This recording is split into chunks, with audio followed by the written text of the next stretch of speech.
अहानबमक्तदा diamond radio channel असगी crime reports थरोमसे बताबिरिबसिंगु जेम्स गुरुजन तराम लोकचरी ngasisu puduna laksari chamaga kunthraga mari suba tangka ragging manipur gi mapanda larik laisu tamba miyoi kya chahi kya gi mamang dagi ngasisu chanari makoi makoi gi tungi career amamang gi dama khabarda news channel singda ragging gi wari kya tabada akiba phauki lamdam masida gi chatiba miyoi kya sida su asiguma thokdok sing asi thoklam loidra haibo wakhan khanki asumna ekhoi chu chatlabadi ragging haibasi ekhoi da thengnarabadi करी तौगनी हाइने यामना मिपाइबा फाउकी raging हाइबो वाहे असि अखंगब सिंगना खंगलबसु खंगदब सिंगदा तमजरी मदुदी अनोब छात्र छात्री सिंगना engineering college दा law college दा university दा तोंगन तोंगनबा college सिंगदा महिमा सिंग तंब चटप मतमदा हाना ममांगदा तमलमलिबा छात्र senior ओइरब सिंग अदुना अनोब छात्र सिंगबु Yong साहनबा Jagoi साहनबा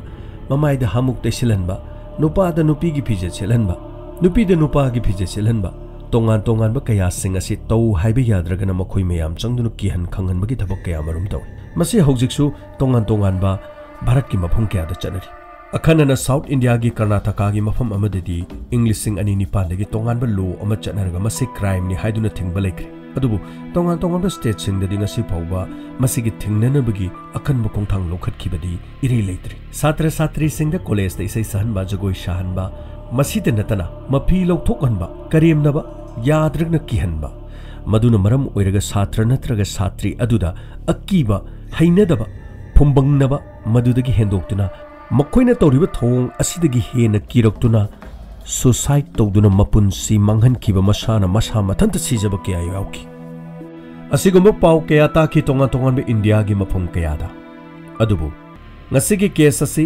रैगिंगदगी हौबा case अमनी case असिद थोकलिबा थौदोक सिंग तोंगान तोंगानबा कया मरुमदि थोई अदुबु ngasiगी केस असिना रैगिंगदगी अहानबा हौरगा मियामदा इंखलकलिबा महिरोइ कया नुंगसी नुंगोलगी मतम नत्रगा महिमसिंग तंबगी मतमदा थोकलबदि करी तौगदगी सेक्शननबा खजिक्तंग डायमंड रेडियोना वारी असि लिजबनी लौक्सिन बियु अफबा सिंग अदुतमक फत्तबदि मतौ तंबिरु डायमंड रेडियोना अदोमबु लमजिंगदुना पुगदबदि नति अदुबु रेडियो असिना पुनिंग लोकसिंग खजितंग पीबा ngamlabadi haiduna honajabani पामलगा लाइक तौबियु पामद्रगना डिसलाइक नंबियु अखोइगी चैनल यूट्यूब ता 91.2 डायमंड रेडियो चैनल अखोइगी पांदमदि होनजबनी याइफबा अदुतंग ओइरबदि हाइदुनु अदुबु हौजिकि केस असि मखा ताना मियामदा लिजरी IAS ऑफिसर अमगी मचानुपा आशुतोष कौबा अमा दिल्ली दा लेरम महांगना लुचिंगलगा दिल्ली की यूनिवर्सिटी दा रैगिंग तौबा होरमी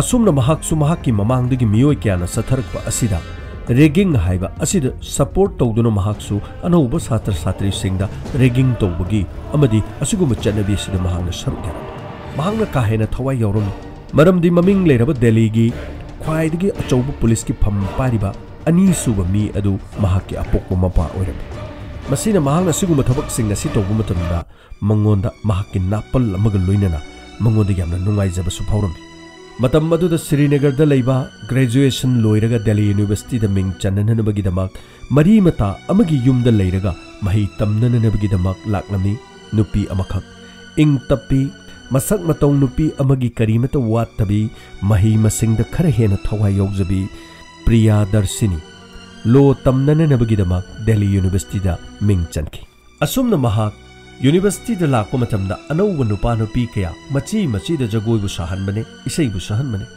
ममाइदा हामु पुतैबने आशुतोष कुंब कयाना अदुगुम थोंगदु सथरन मसिदा नुपा खंगनतना नुपी सीनियर सिंगसु अनौब नुपी सिंग नत्रगा नुपा सिंगदा मखोइना रैगिंग गी थबक असि चथरम खनबियो अदोमना करिगुम्बा मपालमदा मही मसिंग तंब चटलबदी अदोमगी चाइसु सिंग नत्रगना अदोमना महिरोइ ओइरबदी मपालमदा मही मसिंग तंब चटप मतमदा असिगुम रैगिंग असि चथरकलबदी अदोम करी तौगदगी असुमना प्रियाना ममानबी इंदुगा लोइनना लाकप मतमदा आशुतोषना प्रियागा ममाई चानकी तसेंगना आशुतोषना प्रियाबु उबा मतमदा ngauजरमी अमदी खरना इसै सहलमी प्रियागा ममानबी अदुगना संगलिबा इसै अदुदा जगोइ साहलमी प्रियासु उपाय लेकिदे मसी चनबी अमनी खना महाकसु जगोइ सारमी अदुबु महाकी थमोइदे यामना साउनिंगबा अमदी फाउकी आशुतोषपु महाकना यामना तुकचकी मरमदी रैगिंग अदुगी महाकना लुचिंगबा ओइबा असिना Miyambudi mahangna nakanda thamlaga Asutosh na makok chingbagidamak atamnana mangonda hena sawningba phawram. Matam maduda Asutosh na magi tim maduda haiki. Oi. Ngakho. Madam, karino mafamse tamdoisibo? Akoi lo tamgadabani. Oh. Lo tamba haibasibu kari toge haino. Society asigi help mating khara pangge tawjabani. Nangbo asing magina haisibo. Amadi Asutosh na tapna changsinduna Priya na makuta pariba larik adu mulam. Piro. Kaido ge haino nang si larik se paji piro. Piro ne. Larik se nangini. Ai sange amakatang toge. Larik se aigi nate haibadi nangsu khangi mayam suloi khangi dan ko. Adu hojikti lo ge satra mo igadobani na larik se aigi nate haibase mayam loin khang. Adu nangini haibase nangam to uludana. Come on. Nang hojiktagi nang am to uloba. Priya to mine leki. Amadi yamna su sawningi. Hey madam. Nang na chin phawba kangthok ngamdraga hayeng court karino nang na thenagodori sibo. Court karino banang na heng thena dosibo. Amta hayune. Miss Beautiful Lawyer. Say something. Miss Beautiful Lawyer.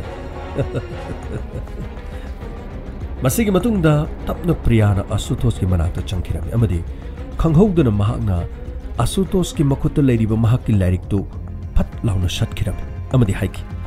Hello. Case dismissed.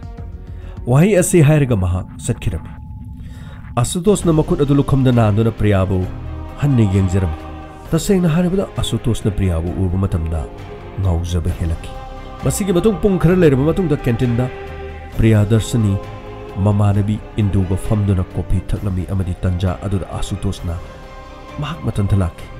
Amadi Priya Darshani amadi mahaki Mamanabi Induga phaminaringi matamda. Hi, karino? Engonda ga idu kaigino? Masai rigging tokibagiro. Priya yamna hiningba phawkiramdi. Amadi Priya yam ngakki. Asutosh na hairaki. Friends. Priya na haiki. Okay, it's all right. Asutosh na haiki. Adudi hawjikti marup ama oirabanina party madi pangthokpa yaidana. Ado ngasi numidang wairam ekhoi party ma chatkani. Ado somga iga chatminasi kai kaige. Sorry. Ai adugumado interest late. Ekhoi chal asira. Thinkre. Hoi chachi Priya. Sorry. Ekhoi chalukige. Right. Okay. Right. Just go. Asuna Asutosh na haiki. Adugo Asutosh Priya da ngawba henjilaki. Amaromda Priya de aduki matik Asutosh po hainaramdi. Asutosh su no haiba wahai asi yamna pamdaba misat amakhakni. Mathangi numida bus stand amadamuk Priya na bus ngairami. Amadi tanja aduda Asutosh bike ama thoruga laki. Priya uba matamda. Hi Priya. Ai lip tawjarumge. Gari da kakhapiro. No thanks. Ai kanamatadagi ai lip pamjadi. Karigino haisibo? Nati. Ai sum pamjadabani. Priya. Ai se parak turaki nupama nati. Nang naisi yamna karan turan taba nupama ina uramale. Just ai yamna decent oiba nupama ni. Haibadi yamna chamba nupama ni haijariba. Priya na hairaki. Fine. Ado achamba oirabadi chamna leiba sutamo. Ado yamna chamba oiragadi mafam asidagi chatkro. Samdaba migumna swadi hamna chaganagano. Karino haisibo? Priya, nangi problem sibu karino? Ai khangjaba yagadro. Priya na hairaki. Nangna igi problem hangidubu nangi di problem karino? Yare Priya yare lo. Gari de kakholo.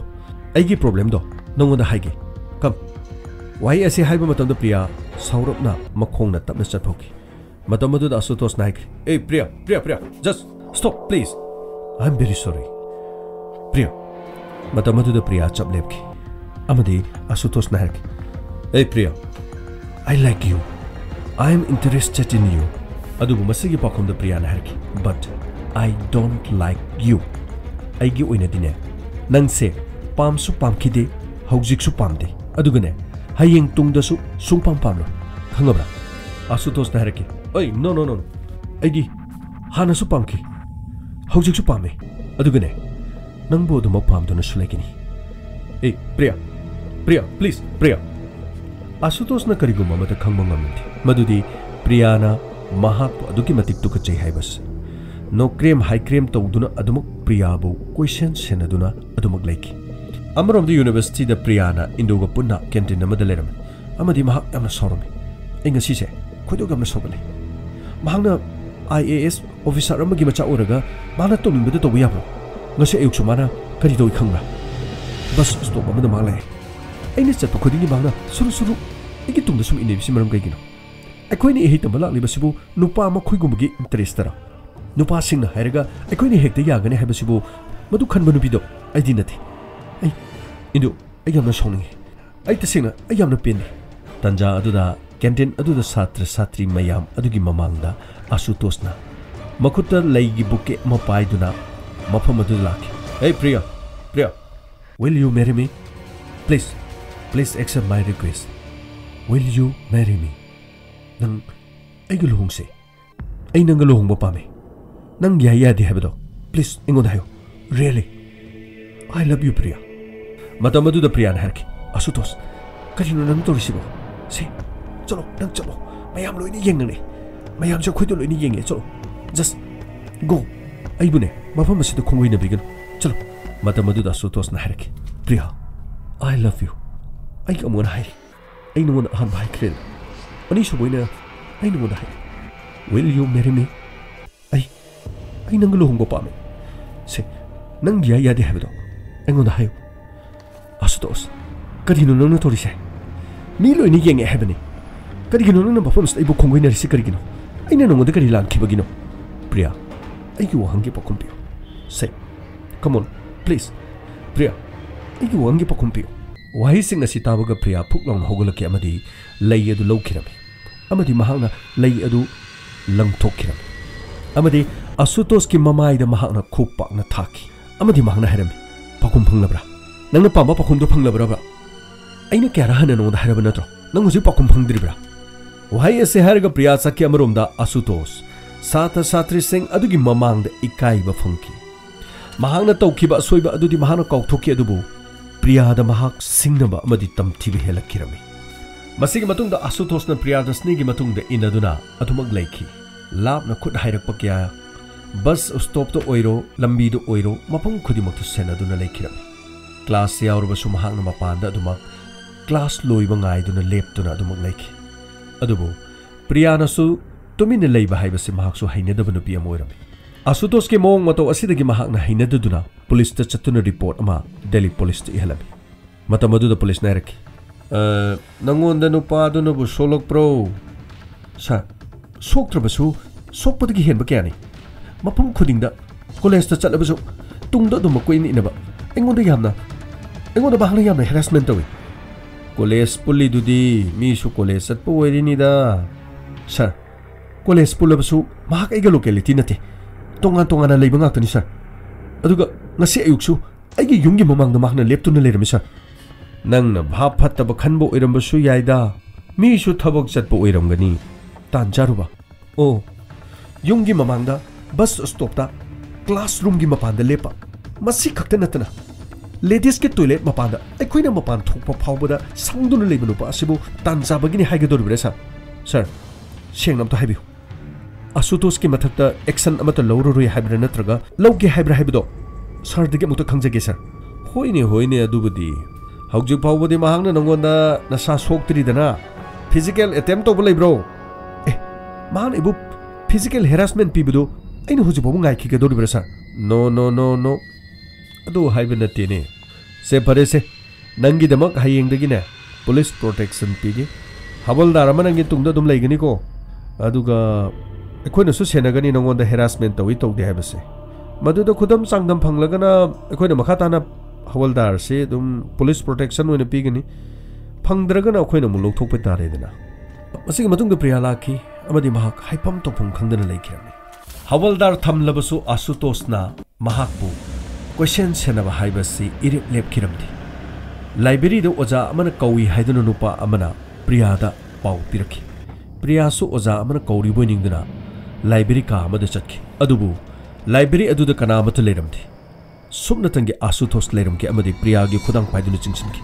Priya se nang ai bu warogno ai ta sina nang munung sibani ai nang luhung ba pame ima baba do nokhoi de soidna tharakani nokhoi gi yum Srinagar dani haida akhoi baba gi maga isoidna tharaki adugane yam nungai ba pawmana nang ga luhung bu se tang do ina leplubani aduga invitation card to aina namlabani se nang gi mai ngod lesalo ai ngod lesalo se ai ngod gi ngo se nang ga luhung ba tang do that fix to bani priya ai chale aduga ai gi wafam se nang ya bio priya say Priya I love you really I love you Priya asumna hairaga maha angawbugi moong matauda Asutos satkirame Priya ngaktuna lehoki masigi matungda Priya da mahaki mamanabi induna haiki nang mafam asida lo tamba sito nang university chi hongo atopa university mada nang tamo nang mafam sida sum tamba se nangoda khudong thiba soidam oiragani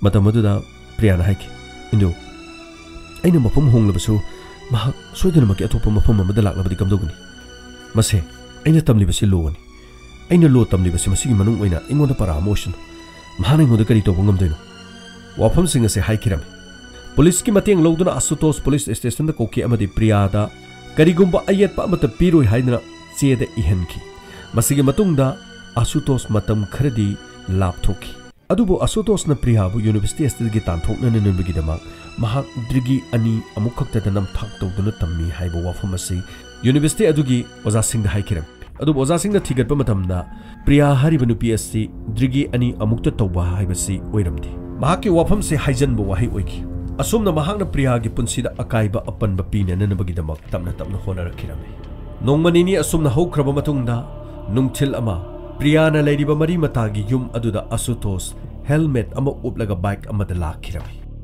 matam aduda Priya na leiriba yum aduda mahaki mari mata amata leiramde sumna tangi yum aduda thabak tawba Berender Kauba yumgi thabak suba nupa amade ingkholgi machin amada khara laptakna leki adubu mahakna nupa ama sangkhibasi udi uhowi haibabu helmet upana nupa ase kanano haibadi mahaksu khangkiramde amadi mahak matam aduda thabak suduna leirame matam aduda Asutos thong the bell kingki Priya na mi atopa oiboiningduna thong khajiktang hanglaga yenglaklami amadi khangogduna Asutos oramadi thong adu lonsinna bahonaki matam aduda mokhaini thong adu amana changnaba amadi amana changdana namagi damak thong du namnarami matam aduda Priya na haki karigina mafam sida laino ha nang aibu yang usidabrana karigina mutam mafam sida laino na Asutos na haki no Priya just 1 second I'm really sorry ai nangunda lale haijigi lakone just thongje mukta hangdiyo ai yamna lankhre ai matungda mohana tawjaroroi ai imana miyam mangda ai yamnu kaire se masidagi loina akhoi normal ona lerese se please ai na haijari se nang yabiyo adugane ai manungdu changake please nangi no khongpairaga ai yamta haijagi se please ai nangunda mukta haijagi asumna mahak yum adugi manung changke amadi yum adugi manung de changlaba matung Priya gi makhongda mara pai se Priya ai lale Priya ai na maramoraga nang university sti nang yamna nunga hendre ai na tokhi basing to oina lale Priya please for God's sake ai bung to ngak piu Priya ai lan kre adugane se ai na sidigi amwana nangki punsida ayat papira Priya na harami okay yare Asutos aina nang bunga pire ngasidagidi akhoi chumna marup amagum leirase adu ngasigidi nang chalo hoi Priya ai chalu kigi adu Priya nang ai bu kawung ngadra ai su khange nang ne ngonda nungsidabagi mong utpagi wane nanggi mai thong dai bu nungsidabagi mong ulasu nangi na thomoy de egi nuksi belai haibase asembanatra Priya na haiki karino nang mo hora bro hojikata nang chalani haram daine chalo nang sidagi henjalak labadine ai police to call togani no Priya ai nang bu kaw bungam gada bam andre aduna say please ngasidi ai gini mase nang na thongan biyo aduga ai nang bu yam nungsi nati Asutos kariguma nang mafam sida henjalak labadi ai police to call togani Asutos go masigi matungda Priya na police to call tawna nanu gida mo phone thangkat kiram आशुतोषना phone तौदननबगीदमक मोन हाइकी यारक्त्रब मतुंगदा महांगना प्रियाबु महाना खुदुम चंदुना प्रियागी मफमदा इकाई खुमनबु मांगनकी मसिगी मतुंगदा महाके अनिंगबा अपामा पांगथोकलब मतुंगदा महांगना प्रिया हाइकी प्रिया होजिदि नंग निंगोद वहनखिबा मयामदो ngasidagiди nang namuk nang kaptunu mu lenba tabade nang na kaptunu lenbado aigi thamoisina nangbu peni yengadi ado priya ai nang na kapado ai nang na kapado yengu ngamo adurabadi